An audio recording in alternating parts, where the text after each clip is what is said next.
Taylor Swift dropped her second surprise album of the year. First, she dropped Folklore on July 24th, which became a record-breaking album and amassed high critical acclaim. Then, to the surprise of everyone, on December 11th, she dropped her 9th studio album, Evermore. Taylor referred to Evermore as a sister album to Folklore. While Folklore represents spring and summer, Evermore represents fall and winter. A two-part anthology that Taylor described as a collective body of work that just happened naturally as she was writing music. She just couldn't stop. Hey Swifties, it's Denise Salcedo, and today I'm going to break down Taylor's Evermore album in depth. We will go over lyric parallels, possible Easter eggs, hidden meanings, fan theories, and facts, so sit back and enjoy the video. Please note that while a lot will be discussed on this video, there are still many possible theories and Easter eggs that could come about after. So if you have any that weren't included in this video, please add them to the comment section, as this could be used as a resource to Swifties. Thank you, everyone. Let's start with some general facts about Evermore. This is the first time an album is a part of the same world as its predecessor. Taylor tweeted, "I've never done this before. In the past, I've always treated albums as one-off eras and moved on to planning the next one after an album was released. There was something different with Folklore. In making it, I felt less like I was departing and more like I was returning." One of the major themes in Folklore was the love triangle. In Evermore, we don't get that. According to Taylor herself, there's not a direct continuation of the Betty James August storyline. However, when it came to the Willow music video, Taylor did say that specific songs from Folklore actually helped inspire the worlds you'll see in this music video, and they used a narrative plot device from a lyric on Folklore to tell the story. The Willow music video has scenes that connect to her songs Seven, Mirrorball, Exile, and Mad Woman. According to her Apple Music Awards interview, Taylor said that for now, this is it for a bit. She also shut down the third album fan theory while making an appearance on Jimmy Kimmel, where she said that Woodvale was the code name for Folklore and they just forgot to remove it. Since Folklore and Evermore, fans have joked that they need a dictionary now for Taylor's albums. Taylor did say in her Apple Music Awards interview that she has folders of words, phrases, and lines that she likes. 3 songs, Champagne Problems, Coney Island, and Evermore, are written with Joe Alwyn. To add to this, Taylor says that her and Joe have similar taste in music and that they both love really sad songs. Now we're gonna break down each song track by track. This of course will include the first 15 tracks for now. Track 1, Willow. One of the noticeable themes that we see across this album is a lot of mention of water. In the music video for Cardigan, we see Taylor in the ocean holding onto her piano. In the Willow music video, we see her diving into the water, and in several songs on Evermore, we get more of this. Which brings me to the first line of Willow. "I'm like the water when your ship rolled in that night. Rough on the surface, but you cut through like a knife." We get a lot of lyrics that symbolize how easy it was for her heart to open up to the person she loves. One example in her song is Hoax, when she sings, "You knew the password, so I let you in the door." The whole chorus to Willow can tie into her song Lover. In Willow, she sings, "The more that you say, the less I know. Wherever you stray, I fall low. I'm begging for you to take my hand, wreck my plans, that's my man." And in Lover, you get lyrics like, "Can I go where you go?" and "I take this magnetic force of a man to be my lover." To me, these lyrics all represent marriage. Not that she got married, but that she's found the one that she knows she would marry. And we've really known that since Reputation and Lover. So it's not a new theme, just a continuation. In the Folklore Long Pond studio sessions, Taylor said that she was going to write a song inspired by the Last Dance documentary, but instead she wrote about her grandfather instead. But in Willow, we do get this line, "Like you were a trophy or a champion ring, and there's one prize I'd cheat to win." In the song The Archer, Taylor sings, "Easy they come, easy they go. I jump from the train, I ride off alone." And in Willow, she says, "You know that my train could take you home." So it's like she's no longer feeling that this could be such a lonely ride. And when you think of the Willow music video, this lyric could tie into the scene where she's in the glass box just playing music and no one really sees her until her man does. That scene, in my opinion, also explains how she might feel about being famous. In the Q&A before the video release, she did say that there would be a scene in the music video that represents how she feels about fame. But I'd come back stronger than a 90s trend. I think this is obvious. Taylor has gone through hell and back, and she always comes back stronger. A major example of that is in her song Look What You Made Me Do from Reputation. Plus the fact that her album Folklore ended up blowing everyone out of the water and was also not snubbed like her previous albums by the Recording Academy. And since we're talking about Willow, some Easter eggs from the music video include the most obvious, the golden string, which represents her song Invisible String. When she's in the circus, we see a poster in the back that says the python, which is a snake, a symbol Taylor altered the meaning of after being referred to as a snake. The circus is also mentioned in her song Mirror Ball. Lastly, I should add that Taylor said Willow is about intrigue, desire, and complexity that goes into wanting someone. I think it sounds like casting a spell to make someone fall in love with you, an oddly specific visual. Also, a friendly reminder that Taylor did use, similar to Folklore, different characters and different things that inspired her for this song. So while a lot of these songs may connect to her real life, they could totally be about something different. Track 2, Champagne Problems. This song is about a marriage proposal that didn't end with a yes. According to Urban Dictionary, the definition of a champagne problem is a problem or a dilemma that, when compared to issues of poverty, national disasters, and war, are not that all of a big deal, but nonetheless provide individuals with issues that must be dealt with. In the bridge, Taylor sings, "Your Midas touch on the Chevy door." According to Wikipedia, the most famous King Midas is popularly remembered in Greek mythology for his ability to turn everything he touched into gold. In several songs, Taylor has used the word gold or golden to refer to the love interest of the song. Some examples include, "I once believed love would be black and white, but it's golden," from her song Daylight. "Major mark on me, a golden tattoo," from Dress. And then my favorite lyric from this song is, "She would have made such a lovely bride, what a shame she's fucked in the head," they said. And Taylor did say that this is the lyric that she can't wait for fans to sing loudly at her concert when she performs it. Track 3, Gold Rush. Gold Rush is Jack Antonoff's favorite song off the album. When describing the song, Taylor says, "It takes place inside a single daydream where you get lost in thought for a minute and then snap out of it." And quickly, I'll mention the theme of water is once again explored in the song when Taylor says, "Gleaming, twinkling, eyes like sinking ships on waters, so inviting I almost jump in." And time for a quick history lesson. What is a gold rush? A gold rush is a new discovery of gold that brings an onrush of miners seeking their fortune. So in this song, she essentially compares the love she has found to gold, and she doesn't want anyone else to come and get it, hence when she sings, "I don't like a gold rush." In her song Lover, she sings, "I'm highly suspicious that everyone who sees you wants you." And in Gold Rush, she sings, "I don't like that anyone would die to feel your touch. Everybody wants you. Everybody wonders what it would be like to love you." So if you're wondering if Taylor's the jealous type, possibly. In this song, she also connects Folklore and Evermore by singing, "My mind turns your life into folklore." Track 4, "'Tis the Damn Season."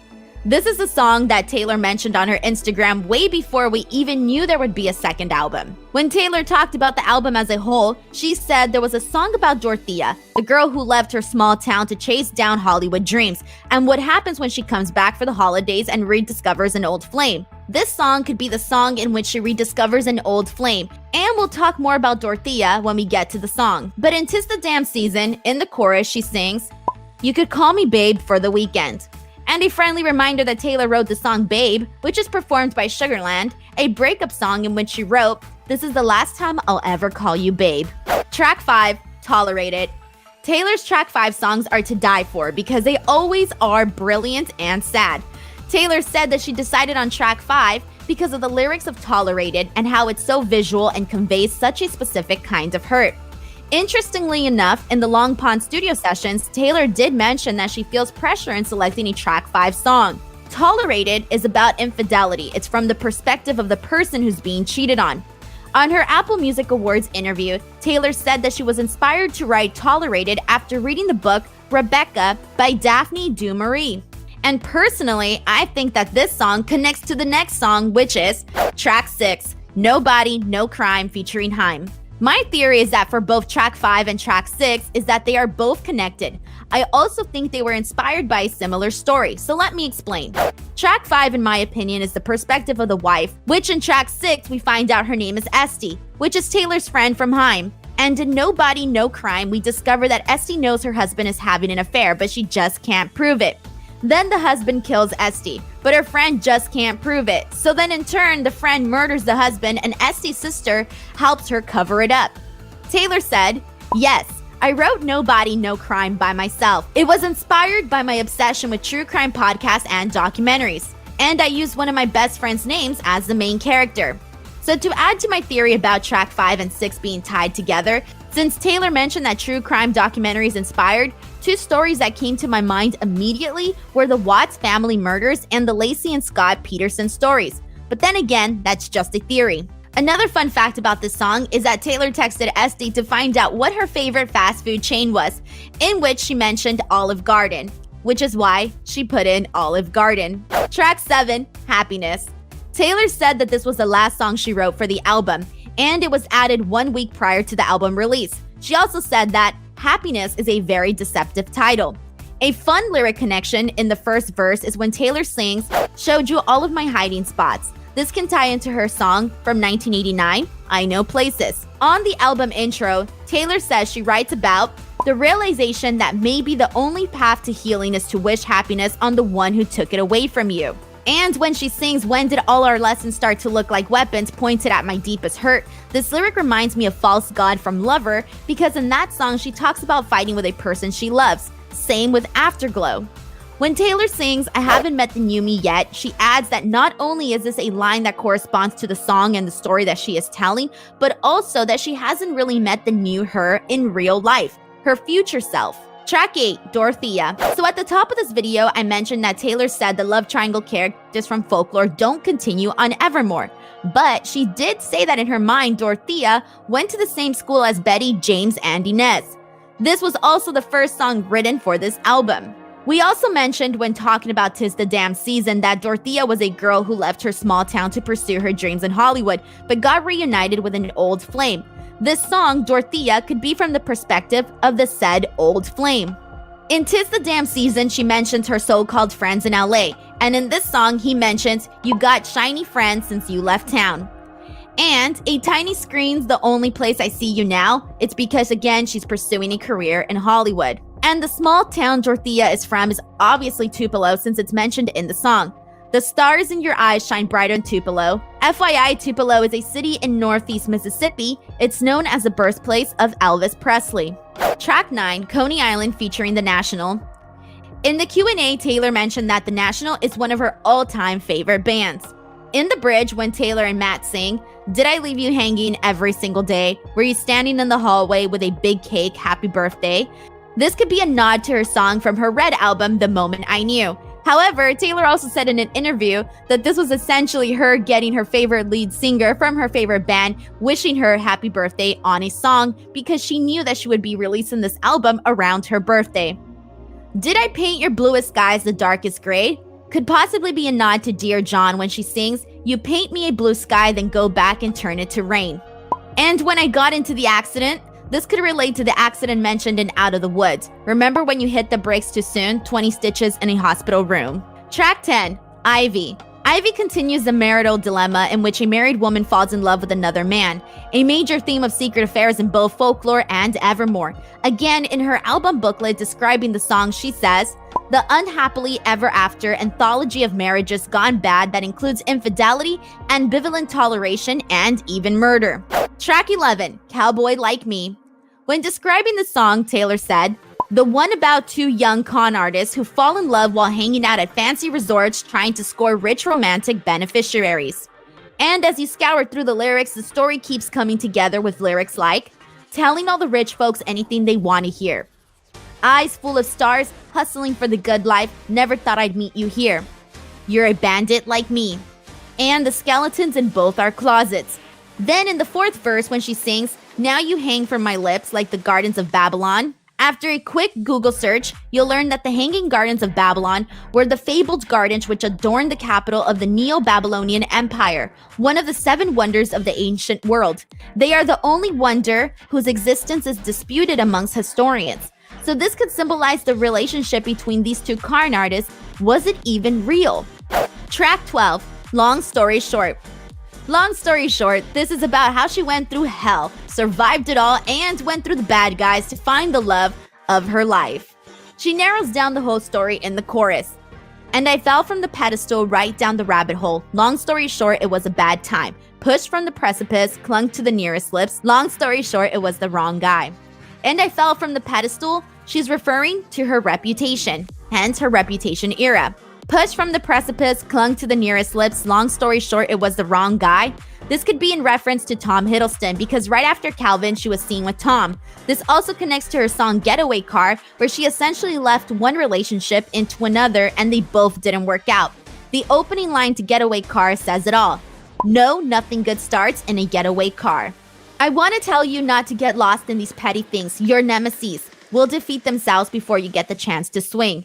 I think this is a nod to all the people who tried to destroy her. They are now getting the karma they deserved. And this is her basically saying to let it go, it's not worth it. Long story short, I survived. This lyric connects to Look What You Made Me Do when she sings, but I got smarter, I got harder in the nick of time. Honey, I rose up from the dead, I do it all the time. Track 13, Marjorie. Marjorie, we know this song was written for Taylor's grandmother, Marjorie Finley. On Folklore, the 13th song Epiphany was inspired by her grandfather. And in Evermore, the 13th song is for her grandmother. In Taylor's interview with Apple, she mentioned that this song was hard to sing because she kept breaking down. Taylor's grandma died when Taylor was 13 years old, and as we know, Taylor's grandma was also a singer. So her mom sent her some records of hers, and that was added to the song, so you have both Taylor and her grandma singing together in this song. In her Q&A, Taylor said one of her favorite lyrics on the album was, "Never be so kind, you forget to be clever. Never be so clever, you forget to be kind." Again, from the song Marjorie. Track 14, Closure. Closure is something that is always mentioned in everyday life when people talk about breakups, but to me, Taylor is taking an opposite approach to closure. A lot of people see it as a good thing to have, but here Taylor is essentially saying she doesn't need it, and this is why, as she continues to explain in the song. Track 15, Evermore. In the opening verse, she sings, "Motion capture put me in a bad light." This could be connected to the edited video Kim Kardashian posted of Taylor's conversation with Kanye West. Writing letters addressed to the fire, in my opinion, ties into social posts where Taylor opened up about the issues she was dealing with in regards to the rights to her music. In the chorus, she sings, "I had a feeling so peculiar that this pain would be forevermore." I think Taylor is talking about the dark period in her life where she perhaps didn't see a light at the end of the tunnel. And we have similar lyrical themes in several songs. Some examples include The Lakes and My Tears Ricochet, where she addresses the sadness she felt. We still have 2 bonus songs to listen to from Evermore, called Right Where You Left Me and It's Time to Go. Taylor referred to these songs as a second ending to Evermore. She also said she doesn't know what the next decade will bring, but that there will always be lists, and some of those things on her list include visiting places she's never been to and going on adventures. Okay, Swifties, that was a lot of information, but I truly hoped you enjoyed this video. I know I might have missed a lot of other stuff, so if I did, please add it to the comment section. As you know, there is always so much information when Taylor drops an album, so I hope you all got something out of this video. Let me know what your favorite songs are in the comment section below, and don't forget to give this video a like and subscribe to the channel for more content like this. And if you want to follow me on Instagram or Twitter @_Denise Salcedo, you can. Also, make sure to check out all the other Taylor Swift content that I have on this channel. Thank you so much for watching, and don't forget to continue streaming Evermore. Bye, everyone!